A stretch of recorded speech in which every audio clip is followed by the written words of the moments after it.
Tra i premiati della seconda edizione del concorso internazionale di poesia Chiusa a Sclafani c'è lei. La incontro sempre, l'ho incontrata al premio La Via dei Mulini, lì ha ricevuto un riconoscimento, il podio, il primo posto. L'ho reincontrata a Camporeale, a Città di Camporeale 2022.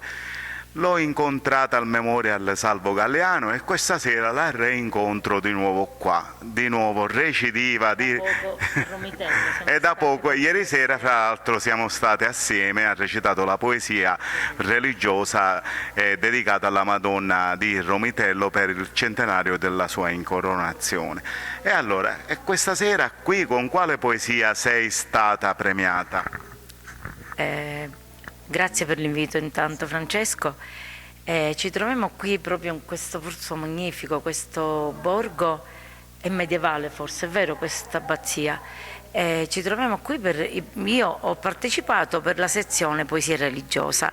La poesia si intitola Mio Dio. E hai ricevuto il premio della critica. Sì, si cambia sempre, così abbiamo dei premi variegati, a casa una collezione di tutto ciò che riguarda la poesia, sempre inerente alla poesia, sempre nell'intento di dare emozioni, di trasmettere emozioni anche attraverso le poesie religiose che per me sono delle preghiere rivolte a Dio e alla Madonna, come quella di ieri sera, che è stata qualcosa di emozionante, è stato un momento veramente toccante, molto bello.